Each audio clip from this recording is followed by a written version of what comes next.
This is just too easy. I expected more trouble, especially with the level of hackery that we're doing. Do you want to run this thread chaser through a bunch of bolt holes?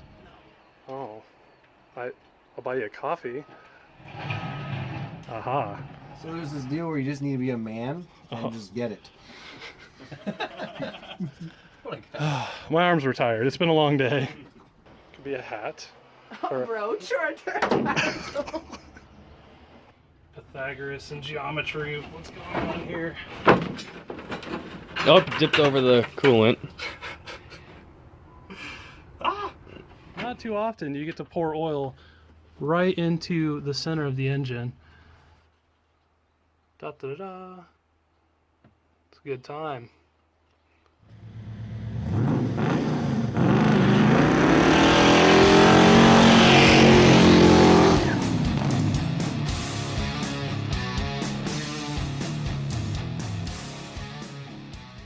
Like all things, the law of the universe is if you get excited about something and think it's going to be fine, it never is.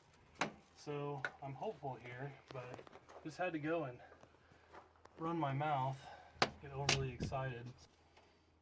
All we're in for a good time. Yay. Yay. And the moment I've all been waiting for. And it looks good.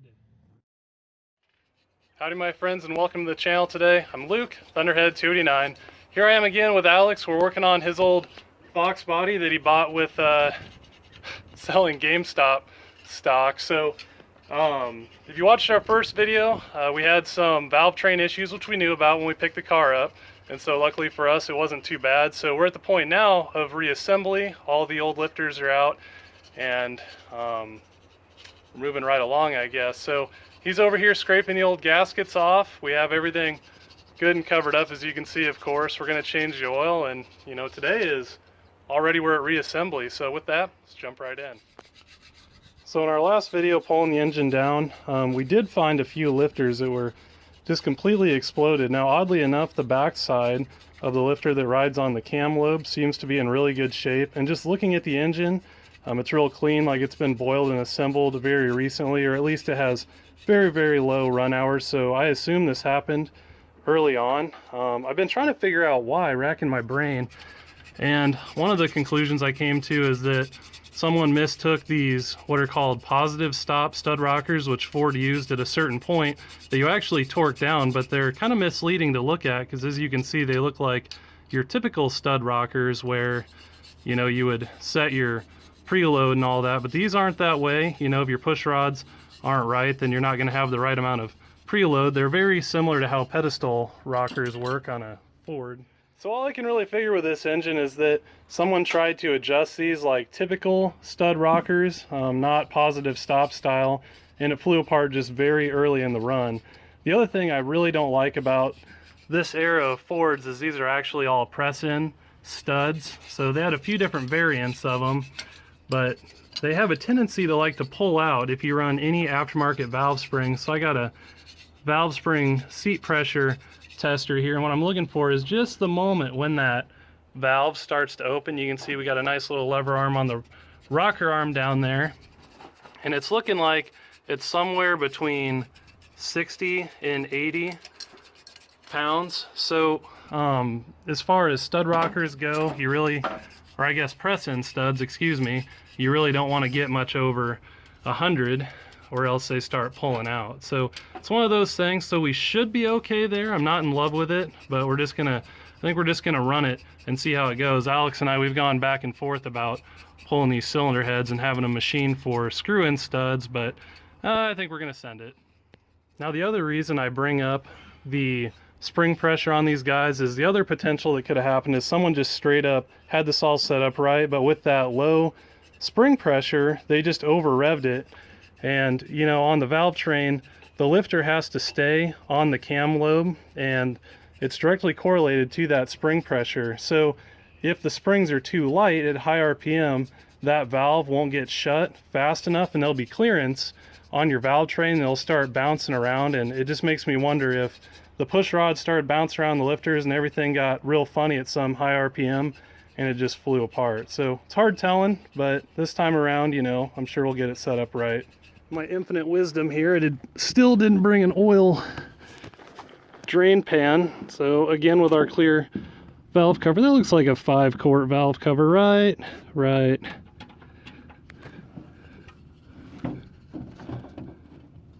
The beauty about living in a college town is that the girls never really seem any older.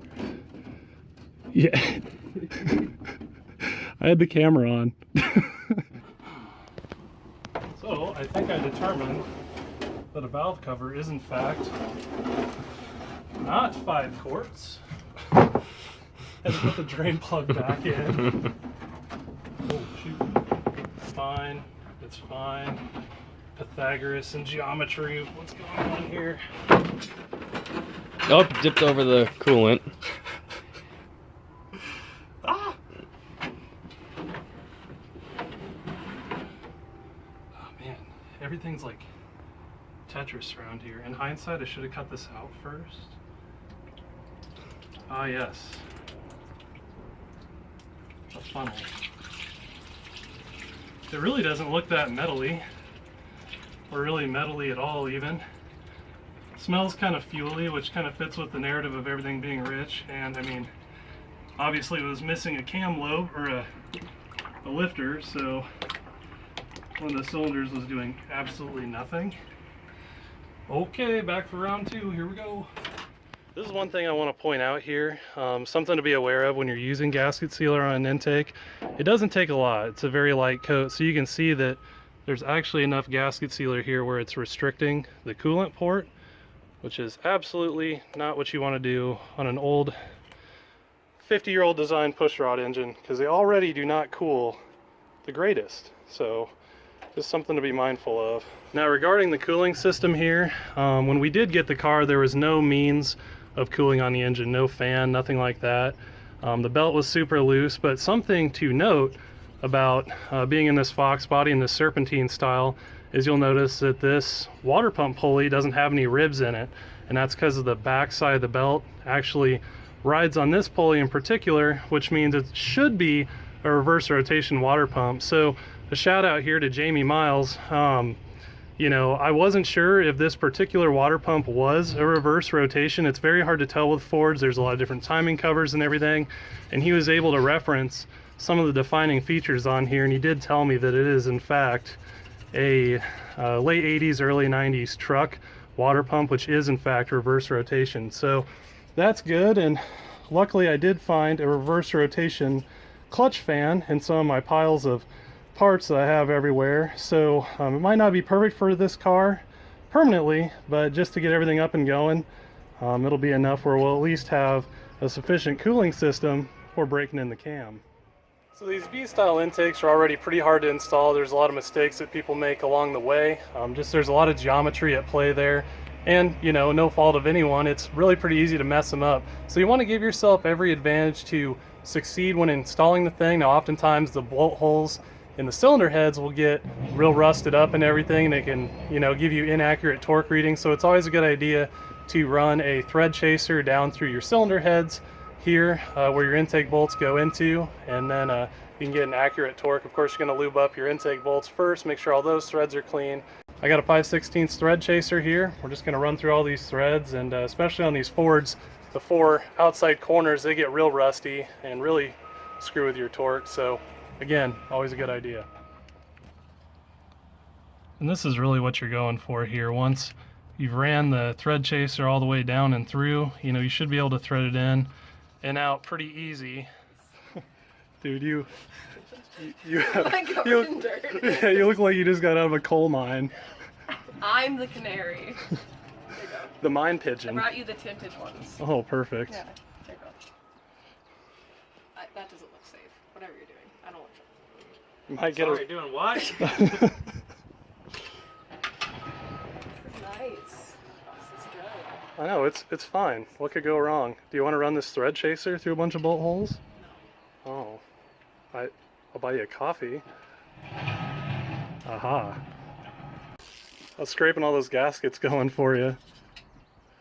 Notice, I made sure to not do that. If I ever had children, and I wanted to punish them, that's what I would do. I'd literally have a bunch of cylinder heads, intake manifolds, and I just have them sitting, and that's worse than anything ever, is having to scrape old gasket off. I'm out right now. You've been bad. Said a naughty word. Imagine walking around with your shoes untied. I never learned how to tie knots. You babies. Oh, Tight as can be. That's actually not a joke. I don't know how to tie my shoes. Yeah, now there's oil in my eye. I have glasses on. How? Almost done with half of it. Here, you could wear this as a hat. That's what you wanted? Could be a hat. A Or- brooch or a pterodactyl? Let's wave to everyone. Oh, they're leaving. What if we get hurt? Who's gonna save us? I'm right here. What are you gonna do with those wiener arms? Fuck you up. Do you guys have an oil filter wrench by chance? I've always just used this. Well, I tried to use that, and it's like someone put that on with a lug wrench. So I'm gonna use this. A hammer and a chisel work sometimes. I know. I don't want to mess up all this nice gravel. It's so nice to lay on. So there's this deal where you just need to be a man and just get it. My arms were tired. It's been a long day. I think you should keep it as a gift. No, I think you can have it. It's fine. All right. accomplishment. Yeah, no kidding. So, the first thing I'm going to do is pull our little wads of rags out of our intake ports, pull everything into the lifter valley. We'll try and pick that up. Alright, not going to dump any of the debris in the engine, theoretically. At least minimize it. Ta-da! Victory. Alright.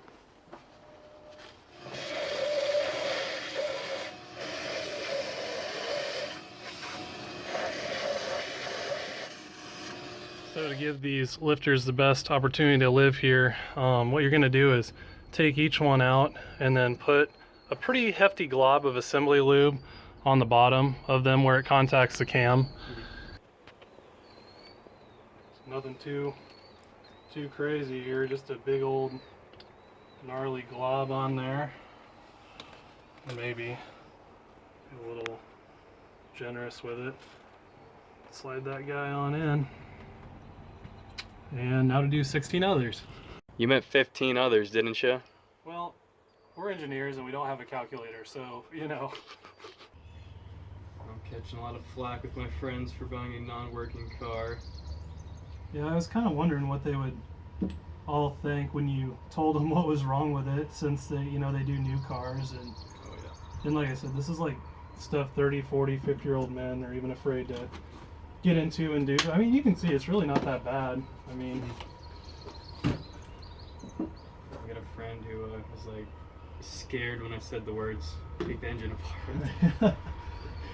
He's scared on my behalf. yeah, well, hopefully it all works out, and then, you can give them a good what for. All right, so Alex has all of our rocker arms cleaned up here, and I'm probably being hyper precautionary at this point, but I'm just going to use some engine assembly lube on where the rocker pivots on the little rocker ball. For whatever reason, I can't remember what the thing's called, but you guys get the idea. Getting low on assembly lube.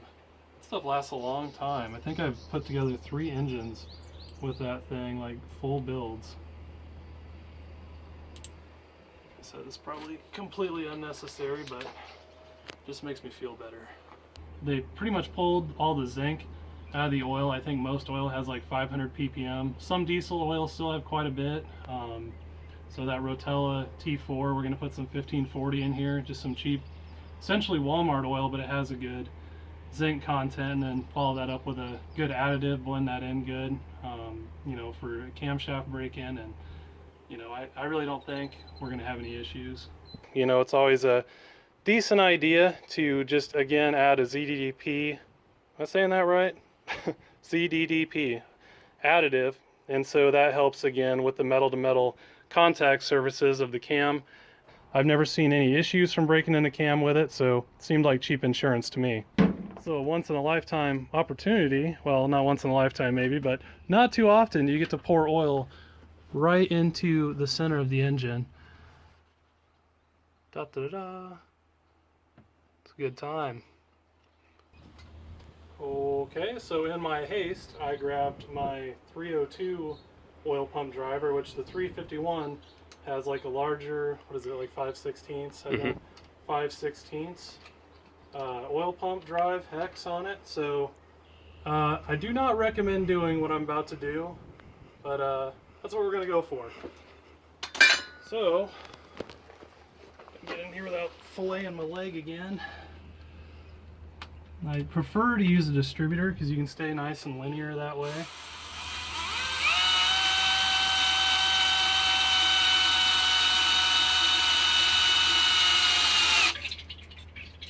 There we go, you can hear it starting to build pressure. I'm going to slow down.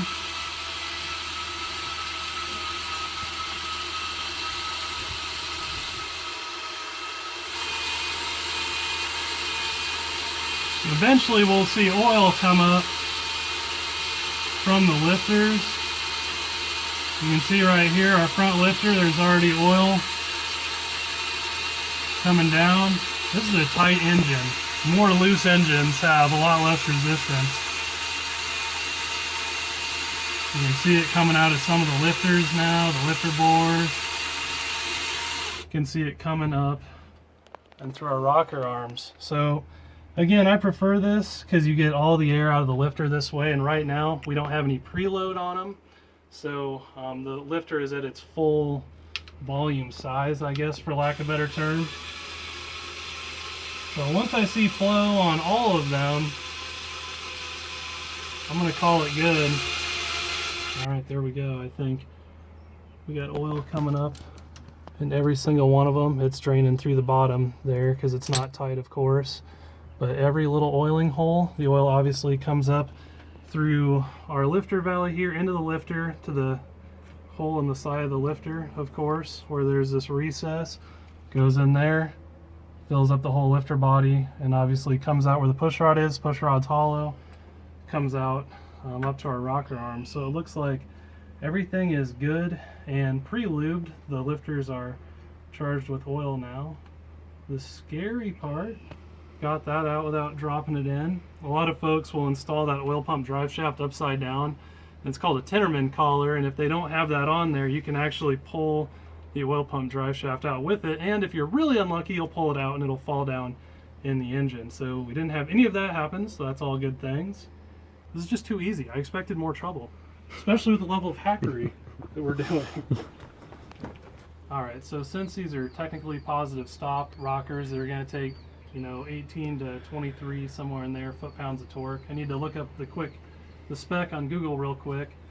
But, you know, I still like to preferably torque the rocker nut when it's on the base circle of the cam. So, I mean, with the intake off here, it's real easy to see. You can see when one valve is open and when it's closed. Not that it super matters in this scenario, but I don't know, just makes me feel better. So again, they're positive stops. You can see the it's not like a locking rocker nut to any degree. So now it got down to its stop. It seats down on the shoulder of the rocker there, and then we'll just torque it from that point. So I'm just going to work my way around the engine, and so like take cylinder 7 here. I'm just going to run this one down here because obviously it looks like it's on the base circle, and then I'll rotate the engine around, of course. And then this thing's in gear, isn't it? Mm-hmm. Yep. All right, so that was a long, time-consuming process of getting all those ran down, but now they're all good and seated, and we can torque them. And I guess you want to take them to zero lash first and see how long it takes, how many turns it takes to get to the point where it's seated down on the shoulder, just to see the amount of lifter preload. We did that in our last video. Let's just roll the clip on that. And so, but we do have, I think it's over 40 thousandths of preload on our lifters, so we'll be in good shape in that regard. All right, so with them all seated, the positive stop rockers, these 5/16 guys here are supposed to go to 18 to 22 Correct. foot-pounds. And so there we go. I just went ahead and set it to 22, so it is older units. They're probably a little pre-stretched as it is. It It don't take too much, a big torque bar like this, to get to 22 there, but I feel confident that that's enough where it'll stay and it's not going to blow the threads out of the thing. Now these rocker nuts are completely seated, so all that we're doing here with the torque is we're just basically doing the thread stretch and everything that keeps the threads engaged and prevents them from backing off. You know, this isn't adding any preload. You're not changing the geometry of these nuts as we're turning them here. All right, another day, another lunch break here. We got about 45 minutes to an hour, so we're going to try and get this intake manifold all installed, and then from that point, I mean, we're pretty close to firing the thing up. So appreciate it today. I actually have pants on without any holes, since everyone always complains about that piece. Oh, hey, you do too. Yeah, look at That's a rare occasion. So Actually, I lied, there's a hole. oh no. Oh, I've been putting the homie to work here when he's waiting for tool paths to load. So I gave him all the intake bolts and a thread chaser here just to clean them up so we can get a good torque on that intake when we go to run it down. Look at that one. This one's going to be very satisfying. So clean on the other side.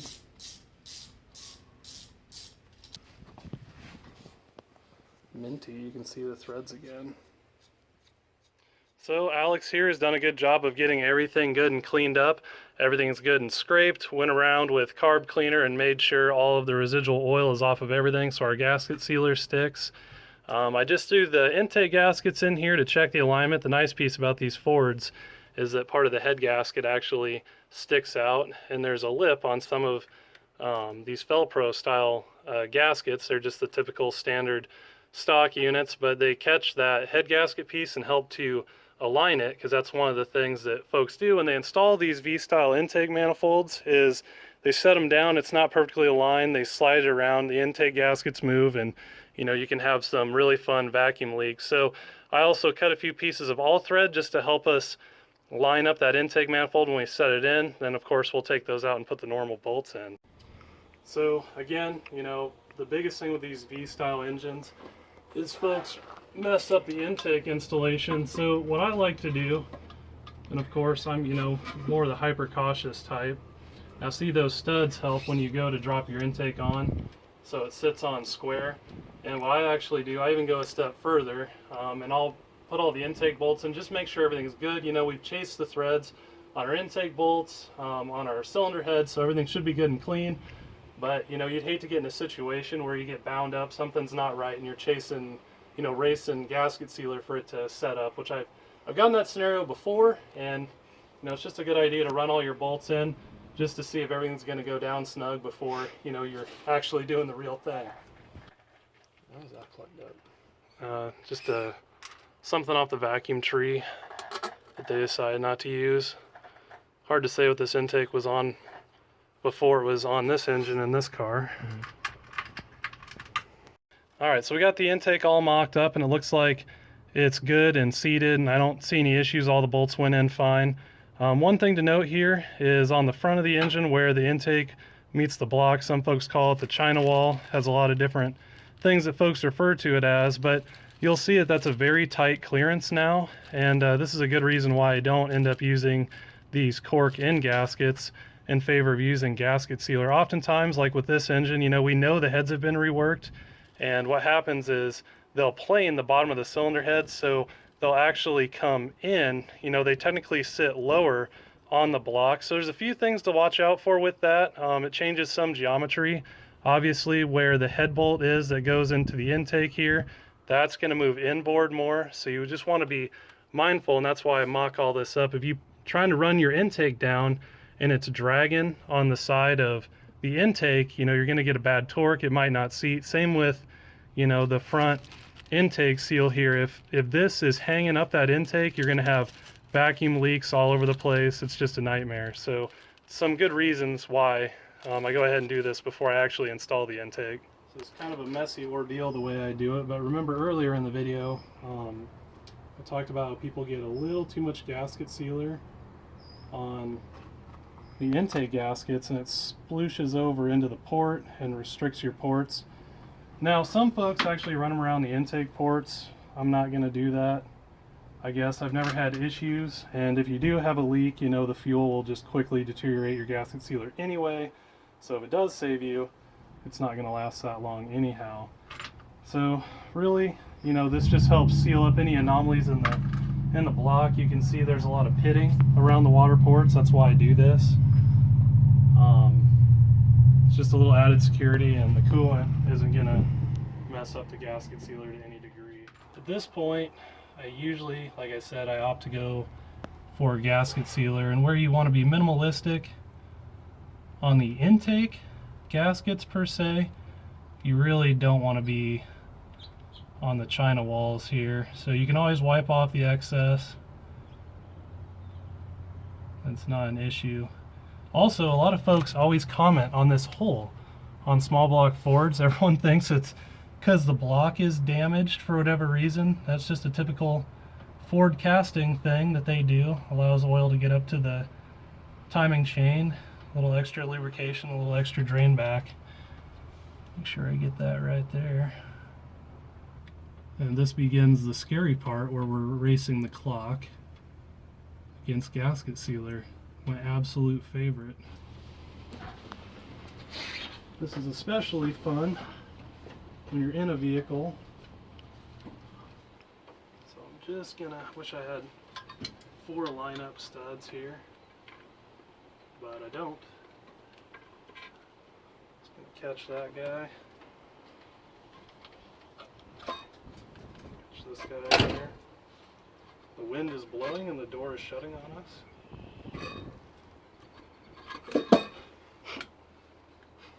You typically don't want to drop it, but luckily somehow it landed perfect. And you can see, like, you know, say you did that and you didn't have these lineup studs, you know, you'd just be out of luck. And one thing I always try and do is just get a little oil on the threads. For torque, nice lubrication, you're not dragging on any dirt that you might not have got. When you cleaned everything out, I go in nice and easy. Ooh, boy, I got the shaky hands today. This is why we need to eat stuff for lunch. This is what happens. Probably recommended. Skimping on the gas station burritos, man. As you can see, we took all of our studs out, of course, and replaced them with bolts. I do like using intake studs, obviously not all thread, because it can't handle the torque of 20 foot-pounds or so. Everything looks good. I know you guys are going to whinge and complain about these bolts that I use, but you know what? That's what we had, and we're doing it live. It'll be fine. It'll be fine. You'll see. This is one of those things where I wouldn't recommend doing it this way, but it's like doing the wrong thing the right way. It'll be fine. So I don't have the actual pattern in front of me, but just kind of remembering, it starts and kind of goes in a crisscross pattern. To here, back to here, and you'll notice I'm just kind of going a little bit at a time. Again, hello, it's that wedge design. Oh, this is my favorite about engines and cars. So we're just gonna slowly run it down. You can see I had all these snug as we're going. They're getting loose. If you go too much at one time, that intake will get tilted, and it's just bad news. I don't know why Ford has you do the middle ones last in their torque procedure, I'm pretty sure, but that's how they do it. So anyway, and around we go again. We're doing this whole thing live, aren't we? So ill-prepared today. That is correct. When you're in a hurry, that's kind of how it goes, I guess. The name of the game with this whole thing is patience. A lot of folks just jump right in with the torque wrench set to like 10 or 15 foot-pounds and just start going to town right away. And I mean, you get this intake all cantilevered and cockeyed, and it's just bad news. So, you know, I'm still going around, and it's still drawing down just by hand. Oh, this is going to be a good time. So, unfortunately, I don't have the torque wrench I normally use. This is the one from the shop that goes up to 150, so it's pretty hard to increment it, but in theory, you know, you want to start at somewhere like maybe 10, then go to 15, then go to 20. Alright, so again, name of the game here is patience. I've been at 20 foot-pounds, but you can see I went around 3 times, and when I get back to the starting point, you know, I still have a little bit where it turns. And so a lot of folks, that one's good, a lot of folks will stop right away when they get to their final torque, but you want to just go back to the starting point. See, this one's moving. It's a wedge design. It likes to walk around. And so I really don't call it quits until everything clicks off at the very first instance of a turn. All right, she's all done. None too soon. So my back is about split in half sitting at this angle here. You can see it's a race. This gasket sealer is starting to get a little tacky. Just gonna wipe off the excess here. Trying not to slather it all over everything else. And I think we're good. I mean, I think I had to go around like 4 times at 20 foot-pounds before everything clicked off at the first turn. And you know, a lot of folks will ask why I use 20 foot-pounds. I mean, with aluminum intakes and whatnot, you know, you can warp them real easy. So 20, you know, I've just seen that 20 foot-pounds works just fine, and I have warped one in the past at 25. So and I've never had any issues with 20. So that's kind of what I keep to with aluminum intakes. Oh man, I feel like an old man. All right, my friends, that's gonna do it for video 2. We got the intake manifold all installed, just set the valve covers back on. We're gonna let the intake sit here and just everything seal up. And I'm just gonna cut video 2 here because we're gonna be pretty busy here for the next couple of days. We can only do a lot of our programming, automation changes, CNC stuff when production isn't running, so that's gonna consume our lunch hour for, I guess, the next little bit. So we'll catch you guys for the next one. We'll jump in the distributor, show you how to get everything timed, install the carb, all the pre-adjustment settings, and then hopefully light the thing off and she's just good to go. So with that, catch you guys later. Thanks for coming along.